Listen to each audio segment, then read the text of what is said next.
Can we call it the predominant mentality of such an era, or just sheer cruelty and detest for a people not like them? History informs us that between about 1500 and 1900, Europeans forcibly uprooted millions of people from West and Central Africa, shipping them across the Atlantic under horrific conditions. What could have inspired such animosity? Referring to the Africans who were enslaved only as slaves strips them of their identity. They were, for instance, farmers, merchants, priests, soldiers, goldsmiths, and musicians. They were husbands and wives, fathers and mothers, sons and daughters. European slavers dispersed them across the Americas, condemning them to lives of degradation and brutality, with no regard for their personal lives. Millions died in the process. As a result, people of African descent are spread throughout the Americas and Western Europe. This is called the African diaspora. Once a ship was ready, the Africans were handed over to their new captors, Europeans and Americans, who would take them on their journey to the Americas. Ship captains were under orders to deliver only sellable slaves. Starving, sick, or troublesome slaves were often thrown overboard to drown. Sometimes Africans were kept on deck chained together. In their desperation, captives would sometimes jump overboard, taking others with them, to escape their unknown fate. Many ships kept extra crew members on deck to prevent slaves from jumping overboard. At times, crew members would throw slaves overboard as a warning to others. If the ship was running out of food or water, the crew might kill all the slaves to save themselves from starving. Slave ships sometimes insured their cargo of slaves, but the insurance wouldn't pay if the slaves starved or got sick. Insurance would, however, pay out if the slaves drowned. In this video, we explore what it felt like to live aboard a slave ship. You will learn about the horrendous conditions inside what was called a slave ship and the lives of black people captured against their will, turned into slaves in the blink of an eye. Hit the thumb button to support our work as we proceed. Share this content with as many people as you can, and subscribe to stay with us if you haven't yet. Your support means a lot to us. Let's dive in. Slave ships were large cargo vessels specially converted for the purpose of transporting newly captured African slaves to the Americas. Living conditions for slaves on these ships were appalling. Men, women, and children were crammed into every available space, leaving no room to move or even breathe. There was little food, and the stench was indescribable. Between 1526 and 1867, about 12.5 million slaves were sent from Africa to the Americas via these ships, but only about 10.7 million survived the journey. This means that 1.8 million died during the Middle Passage, making it the most deadly human migration in history. The average time to sail across the Atlantic was 60 to 90 days. Sometimes the journeys took up to 4 months. Traders set out from European ports towards Africa's west coast, where they exchanged goods for people and loaded them into their ships. While Europeans owned and operated the slave ships, the actual kidnapping was generally carried out by West Africans, lured into this ungodly activity. Bands of slavers roamed the African countryside, preying on villagers who let their guard down. Alada Equiano, who was abducted at 8 years old, shared his harrowing story. When all our people were out working and only my dear sister and I were left to mind the house, 2 men and a woman climbed over our walls. In a moment, they seized us both. Without giving us time to cry out or resist, they stopped our mounts and ran off with us into the nearest wood. They tied our hands and carried us as far as they could until night fell. When we reached the small house where the robbers halted for refreshment and spent the night, we were untied but unable to eat. Overpowered by fatigue and grief, our only relief was some sleep. Transporting captives to the coast sometimes took several months. They were often sold and resold to several new owners along the way. Upon reaching the coast, some captives were taken to slave forts or compounds where they awaited the arrival of a slave vessel. Many of these fortresses, like those at Elmina and Garay Island, still stand today as ruined monuments to the cruel economy of the past. In 1781, the slave ship Zong was carrying 470 slaves, far more than it could handle. Many slaves began to get sick. When the ship reached the doldrums, a windless region of the mid-Atlantic, several crew members had died from spreading diseases. To save themselves, The remaining crew threw 132 sick and dying slaves overboard, and another 10 slaves jumped into the ocean. When they tried to collect the insurance, the insurer denied the claim, leading to a court case in 1782. A court in Jamaica ruled in favor of the ship's owners, but this case drew significant public attention. No crew member or owner was ever charged with murder. Olaudah Equiano had more to tell about his unimaginable experiences. He described his journey on a slave ship. The closeness of the place and the heat of the climate, added to the number in the ship, which was so crowded that each had scarcely room to turn himself, almost suffocated us. This wretched situation was aggravated by the galling of the chains, which became insupportable, and the filth of the necessary tubs, into which children often fell and were almost suffocated. The shrieks of the women and the groans of the dying rendered the whole scene of horror almost inconceivable. Those who survived the journey often suffered permanent disabilities from beatings or disease. Many slave captains threw sick or injured Africans overboard to ensure their losses would be covered by insurance. Despite being shackled, sick, and outnumbered, captive Africans frequently fought back against their tormentors. On more than 300 voyages, captives on slave ships attempted to overthrow the crew, and in several cases, they triumphed. In 1839, the victorious Africans on the slave ship Amistad even succeeded in sailing the ship into port and eventually returned home in freedom. About 15 to 20% of the ships leaving Africa never arrived in the Americas. In thousands of cases, the crews were overtaken by captured slaves, some of whom were warriors. Often, the crew was killed, and the Africans managed to sail back to Africa. In other cases, the ships were lost at sea. There are many documented slave ship revolts that you should know about. One example is the Little George ship revolt. This happened after the ship Little George left Guinea in June 1730, carrying 96 slaves to Rhode Island. Several African men slipped out of their shackles and overpowered the crew, killing 3 of them on deck at the time. The rest were taken prisoner. The Africans sailed the ship back to the Sierra Leone River, where they abandoned the ship and still imprisoned the crew. Another account occurred in 1732. A ship out of Portsmouth, New Hampshire, captained by John Major, had just loaded hundreds of slaves and was leaving when about 50 Africans took over the ship. The crew was killed with guns, axes, swords, and other weapons taken from the crew members. A third account happened in 1747, where an American ship captained by Beers was taken over by hundreds of captive Africans in West Africa. All but 2 of the crew were killed with their own weapons. There was no record of how many Africans died during the short battle. The list of slave ship revolts is extensive. In 1764, an unnamed ship from New London, Connecticut, had just taken on a load of slaves in Senegal when it too experienced a revolt. These uprisings show the desperate bravery of the captives, fighting for their freedom despite the dire circumstances. That night, while the ship was still in port, the Africans freed themselves. Using clubs, they killed the entire crew and captain before disappearing back into Senegal. Another notable slave ship revolt occurred in 1839 on the Spanish ship Amistad. The ship was sailing off the coast of Cuba while smuggling slaves. By then, the slave trade was illegal except in Cuba.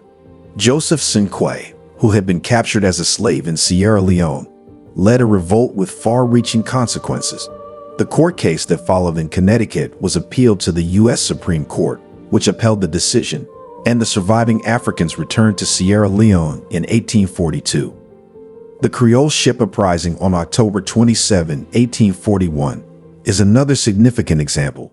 This ship, bound for New Orleans with 135 slaves, saw the slaves overpower and kill some of the crew. The rest of the crew was taken captive, and the ship arrived at Nassau in the Bahamas, where the British freed the slaves.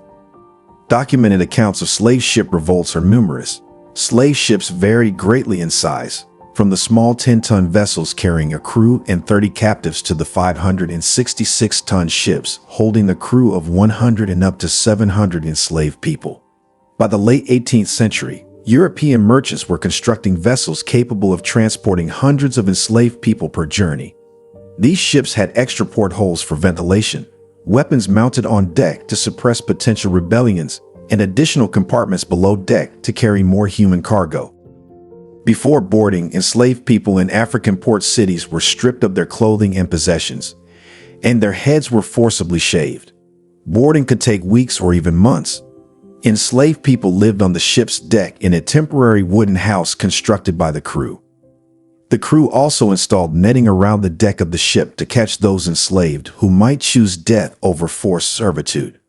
Once moved below deck, these enslaved Africans found themselves crammed into compartments with ceilings as low as 4.5 feet, where they would spend most of their voyage.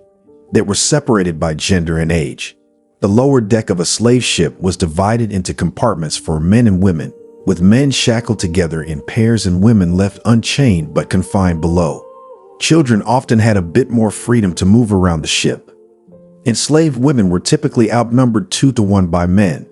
According to Jennifer L. Morgan in Laboring Women, Reproduction and Gender in New World Slavery, University of Pennsylvania Press, 2004, female-to-male ratios vary by region and time. Evidence from many vessels over time shows that women were often doubly victimized and sexually abused. Ships were highly sexualized spaces, crewed by men who had few close relationships outside the ship or with animals. Male crew members often took enslaved women, whether convicts, enslaved individuals, or unprotected immigrants, as sexual partners during the voyage. Sometimes they even married them.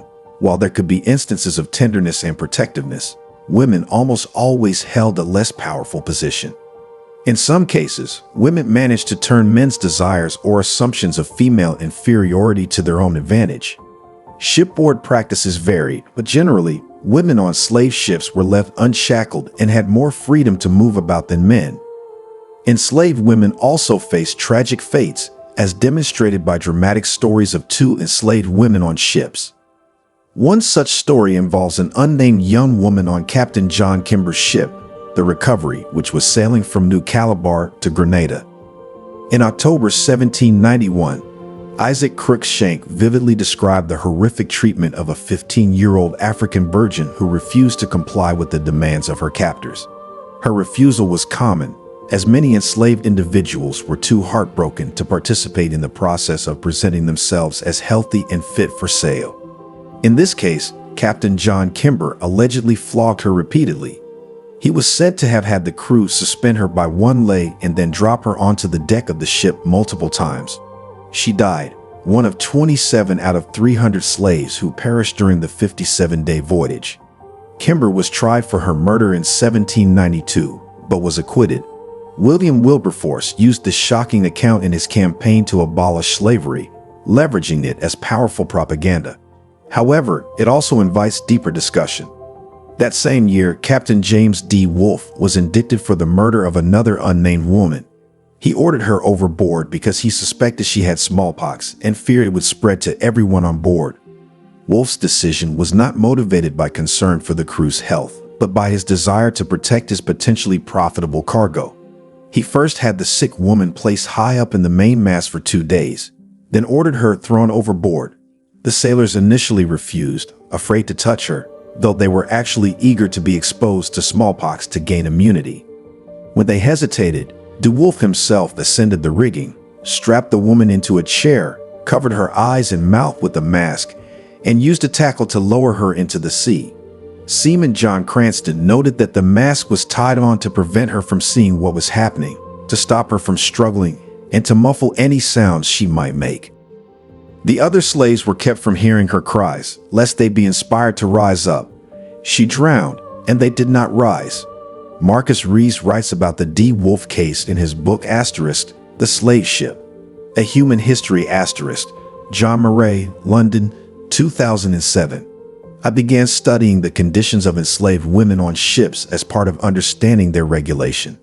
Unlike convicts and immigrants, who had white shipboard matrons and conductresses to care for and manage them, almost like early versions of World War I lady patrols. Enslaved women had no such protectors on their ships. One of the tasks for gender-aware historians is to examine how deeply men's cruelty and apathy impacted women's suffering. Matilda McCrea, 1857 to 1940, was the last known survivor of the transatlantic slave trade in the United States and the ship Clotilda.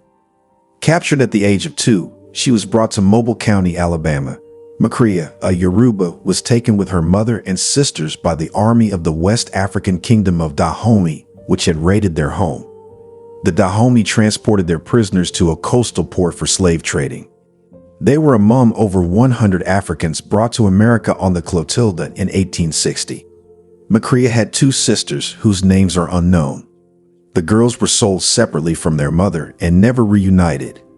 Captain William Foster of the Clotilda was the last known slave ship captain to bring captives from Africa to the United States, violating the U.S. law prohibiting the Atlantic slave trade, which had been in effect since 1808. After the abolition of slavery in 1865, Macria, who initially took the surname Cray, continued to work as a sharecropper in Alabama with her relatives. She never married. Slave ships often spent several months traveling along the coast, buying their human cargo. The captives were frequently in poor health from the physical and mental abuse they had endured. They were taken aboard, stripped naked, and examined from head to toe by the captain or surgeon. Conditions on the ship during the Middle Passage were horrific. Men were packed tightly below deck, secured with leg irons in spaces so cramped they could only crouch or lie down. Women and children were kept in separate quarters, sometimes on deck, which offered limited movement but also exposed them to violence and sexual abuse from the crew. The slave deck itself was a living nightmare for the captives. Slave ships were designed to carry as many people as possible with no concern for their health or humanity. The decks were often only a few feet high, and the Africans were shackled together, lying side by side, head to foot, or even closer. Deaths from suffocation, malnutrition, disease, and the crew's arbitrary cruelty were common. The closeness, filth, and pervasive fear drove many to madness, with suicide attempts being frequent.